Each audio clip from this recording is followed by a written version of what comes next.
Hello बच्चों, कैसे हैं आप लोग। I hope that you people are enjoying the study. कुछ भी केमिस्ट्री में रटने की ज़रूरत नहीं है। आप चीज़ों को समझिए। चीज़ों को जब समझ लेंगे अच्छे से तो आपके दिमाग में बैठ जाएगा। आप आसानी से उसको एक बार या महीने में एक बार, कई हफ्तों पर एक बार अगर आप उसे दोहरा लेंगे तो आपके दिमाग में वो परमानेंटली कुछ समय के लिए वो अच्छे से रिटेन हो जाएगा। ठीक है, तो बच्चों आप लोग बस चीज़ों को समझने का प्रयास करिए, उसको रटने का नहीं। आज का टॉपिक बहुत ही इजी टॉपिक है, relation between edge length and radius of atom. हाँ, मैं एक चीज़ और बताना चाहता हूँ कि अगर आपको वीडियो देखते समय कोई टॉपिक ना समझ में आए, कोई प्रॉब्लम हो, तो नीचे डिस्क्रिप्शन में मेरा फ़ोन नंबर दिया हुआ, आप फ़ोन करके बेहिचक मुझसे उस प्रॉब्लम के बारे में डिस्कस कर सकते हैं। आप उससे रिलेटेड क्वेश्चन पूछ सकते हैं एवं मुझे उस नंबर पे व्हाट्सएप भी कर सकते हैं। ठीक है बच्चों, तो you are free to call me any time. चलिए बच्चों, तो आज का टॉपिक क्या है, relation between edge length and radius of atom. Edge length किसका, यूनिट सेल का एज लेंथ। ठीक है, और एटम जो उसको बनाते हैं, भाई कोई भी सॉलिड है तो किससे बना है, एटम से बना है। तो जो सॉलिड के जो एटम है उसके रेडियस से क्या रिलेशन है एज लेंथ का। ठीक है, इसको जानने से पहले हम लोग ये देख लेते हैं कि हम लोगों ने अब तक क्या क्या पढ़ा है। ठीक है, एक बार रिवाइज कर लेते हैं। हम लोगों ने अब तक पढ़ा है analytical study of characteristics of solid. Analytical study of characteristics of solid, ये टॉपिक हमारा क्या था कि सॉलिड की जो कैरेक्टरिस्टिक्स हैं, क्यों वैसी कैरेक्टरिस्टिक है। सॉलिड का हाई मेल्टिंग पॉइंट है तो क्यों है। ठीक है, तो इस तरीके से हम लोगों ने एनालाइज करके कैरेक्टरिस्टिक्स ऑफ सॉलिड इसके पहले पढ़ाई किए हैं। ठीक है, इसके बाद हम लोगों ने पढ़ा था amorphous different type of solid on the basis of arrangement of atom. तो एमॉर्फस और क्रिस्टलिन सॉलिड की डिटेल में स्टडी हम लोग कर चुके हैं। फिर हम लोगों ने पढ़ा था unit cell and its type. तो यूनिट सेल क्या होते हैं, मैंने बहुत अच्छे से इसके प्रीवियस वीडियो में समझाया था। आपके प्रैक्टिकल लाइफ से रिलेट करके मैंने यूनिट सेल को समझाया था।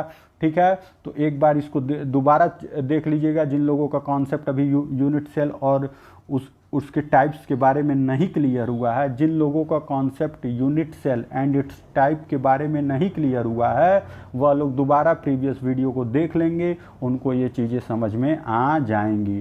ठीक है, उसके बाद हम लोगों ने कोऑर्डिनेशन नंबर पढ़ा था।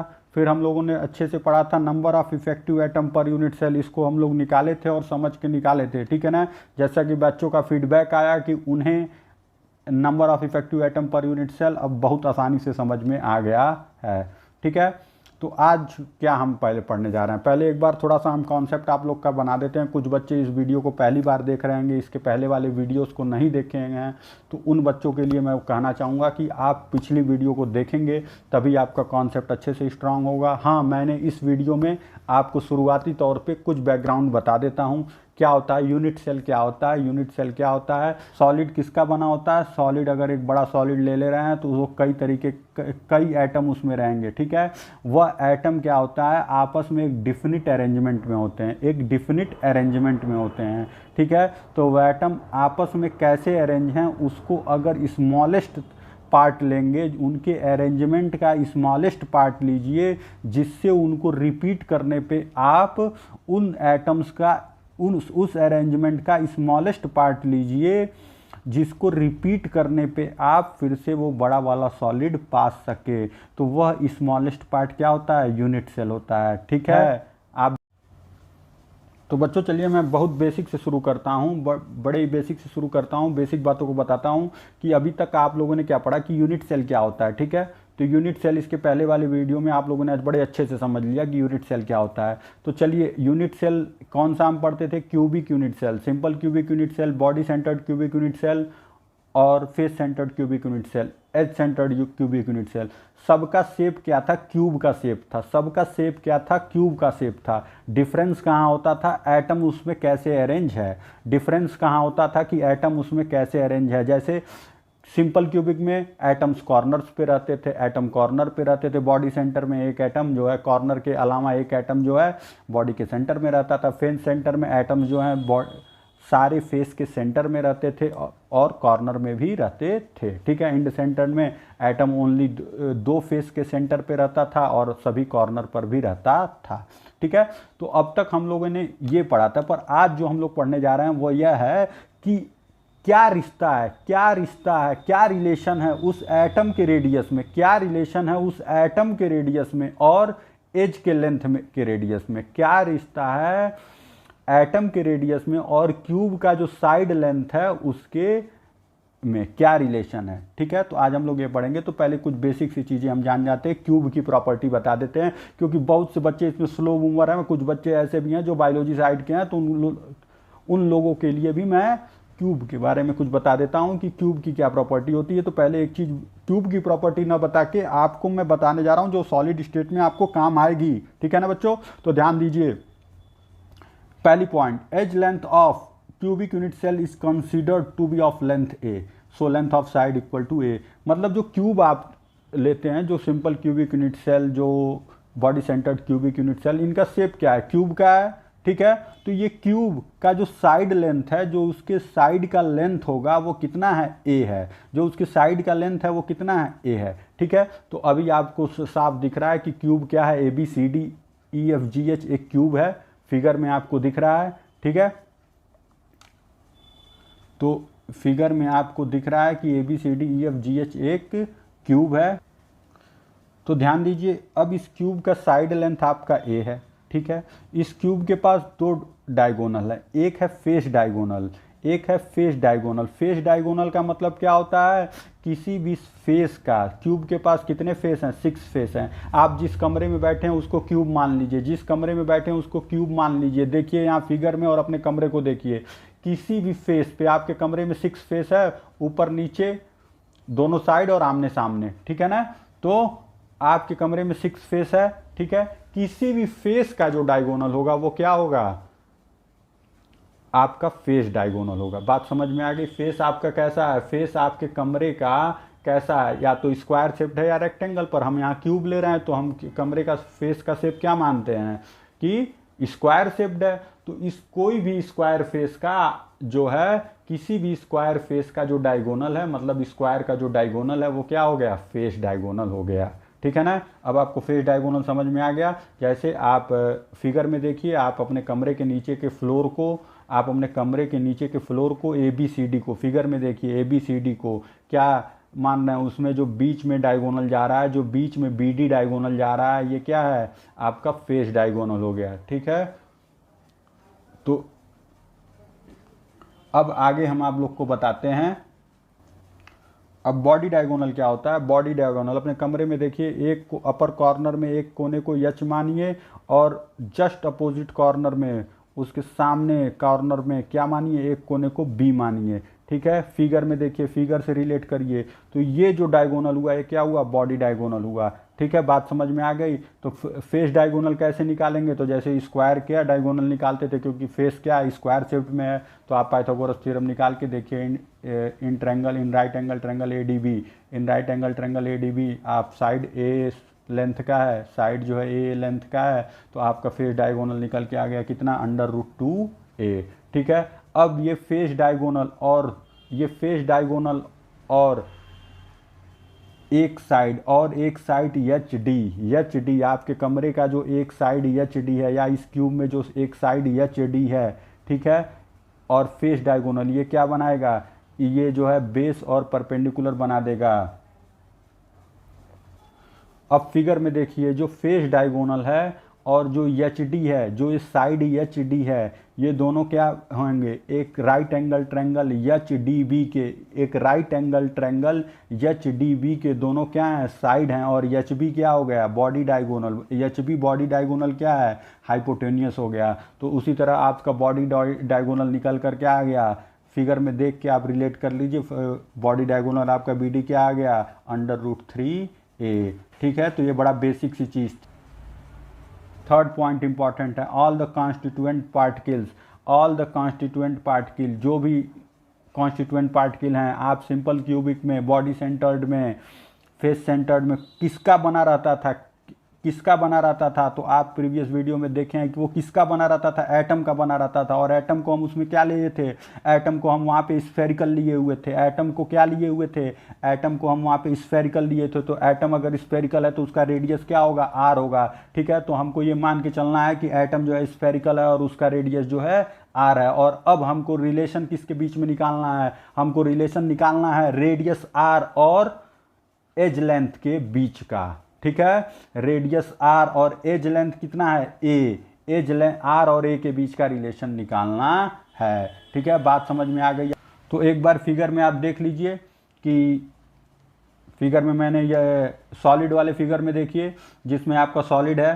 ठीक है, तो स्फेयर है, कॉर्नर्स पे हैं। ठीक है, ये बेसिकली कैसे, अगर आप इसको कट करेंगे तो ये स्फेयर किस रूप में आएंगे, आपको एक क्यूब का रूप दे रहे हैं। और ये सॉलिड का, तो क्यूब का लेंथ कितना है ए है, देखिए यहाँ पे ए क्यूब का लेंथ हमने किया है। ठीक है, फिर ये रेडियस, एटम के रेडियस का लेंथ कितना आर है। ठीक है, इसी फिगर को मैंने और अच्छे से फिर यहाँ पे डिस्क्राइब कर दिया। देखिए सिंपल क्यूबिक यूनिट सेल में एज लेंथ कितना आ रहा है ए, किसी भी यूनिट सेल में चाहे सिंपल हो चाहे फेस सेंटर्ड, हमको एज लेंथ कितना है लेना है ए। ठीक है, और रेडियस कितना लेना है आर। फिगर में देख लीजिए, आपका कॉन्सेप्ट फुल्ली क्लियर हो जाएगा।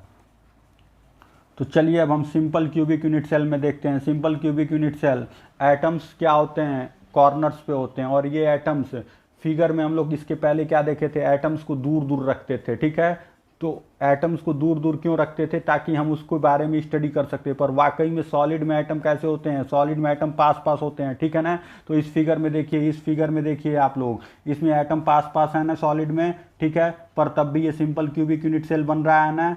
ठीक है, अब इस सिंपल क्यूबिक यूनिट सेल का एक रिफाइंड स्ट्रक्चर हमें ये दिख गया, एक सिंपल क्यूबिक यूनिट सेल का रिफाइंड स्ट्रक्चर हमें ये दिख गया ना।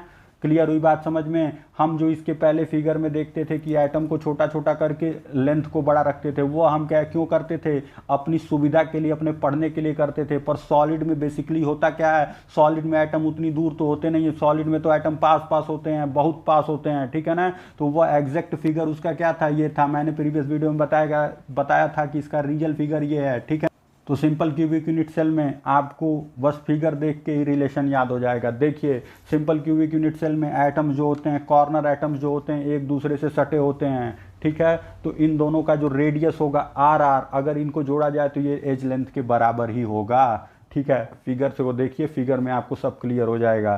ठीक है, सिंपल क्यूबिक यूनिट सेल में कॉर्नर एटम एक दूसरे से सटे होते हैं। ठीक है, तो अगर एक दूसरे से सटे होते हैं तो इनके रेडियस को जोड़ देंगे तो एक क्यूब के एज लेंथ के बराबर ये दे रहा है। ठीक है ना, तो सिंपल क्यूबिक यूनिट सेल का एज लेंथ और रेडियस का रिलेशन आपका निकल आया। सिंपल क्यूबिक यूनिट सेल का एज लेंथ और रेडियस के बीच का रिलेशन आपका निकल आया। ठीक है, अच्छा बच्चों एक चीज़ और ध्यान दीजिए, ये आप पढ़ क्यों रहे हैं, कि कोई भी चीज़ करने से पहले कारण जानना जरूरी होता है ना, कि आप ये पढ़ क्यों रहे हैं। तो ये आप पढ़ किस लिए रहे हैं, आप इसलिए इसको पढ़ रहे हैं ताकि देखिए इसकी प्रॉपर्टी को जान सकें। देखिए सिंपल क्यूबिक यूनिट सेल है, इसमें कुछ जगह खाली है, कुछ जगह खाली है, आपको दिख रहा है ना। ठीक है, तो आगे हम यही निकालेंगे, पैकिंग एफिशिएंसी निकालेंगे इससे। तो सिंपल क्यूबिक में जो पॉइंट आपको याद रखना है, ये याद रखना है कि adjacent corner atom touch each other, adjacent corner atom touch each other. Figure में आपको साफ दिख रहा है और रिलेशन आपको याद ही रहेगा। फिगर याद है तो रिलेशन आपको रटने की ज़रूरत नहीं है। अब आ जाते हैं हम लोग face centred cubic unit cell में। Face centred cubic unit cell, देखिए रियल में फिगर कैसा होगा, ऐसा होगा। ठीक है, रियल में फिगर क्या है, सॉलिड एटम्स पास पास रहेंगे। फिर ये फिगर आप अपने सुविधा के लिए कैसा बनाए थे, ऐसा बनाए थे। ओके, अपने समझने के लिए, पर वाकई में भाई सॉलिड है तो एटम्स क्या है, पास पास होंगे। ठीक है, फेस सेंटर में क्या डिफरेंस हो जाता है सिंपल क्यूबिक से, तो फेस सेंटर में जो एटम होते हैं वह फेस के सेंटर पे भी प्रेजेंट होते हैं, कॉर्नर पे तो रहते ही हैं, उसके साथ साथ और कहाँ पे प्रेजेंट होते हैं, फेस के सेंटर पे। तो फिगर में देखिए, इस फिगर में देखिए, फेस के सेंटर में एटम है। ठीक है, इसका कंट्रीब्यूशन हाफ है, मैंने पहले इसको समझा दिया था प्रीवियस वीडियो में। अच्छा, अब ये कॉर्नर के भी एटम है। अच्छा, क्या डिफरेंस दिख रहा है, सिंपल क्यूबिक में एक कॉर्नर एटम आपस में पास पास रहते थे, टच करते थे एक दूसरे को, सटे रहते थे एक दूसरे से। ठीक है, पर फेस सेंटर में ये जो कॉर्नर एटम है, देखिए ये एक दूसरे से सटे नहीं है, किससे सटे हुए हैं, फेस सेंटर से सटे हुए हैं। ध्यान से देखिए, एक कॉर्नर एटम जो है एक दूसरे से कॉर्नर एटम नहीं सटे हुए हैं, किससे सटे हुए हैं, फेस सेंटर के एटम से सटे हुए हैं। यही डिफरेंस है फेस सेंटर और सिंपल क्यूबिक में। तो आइए अब फेस सेंटर के एज लेंथ और रेडियस ऑफ एटम के बीच का रिलेशन निकाल लेते हैं। तो आप देखिए, एज का लेंथ ए है, रेडियस ऑफ एटम ए है, आपको साफ दिख जाएगा।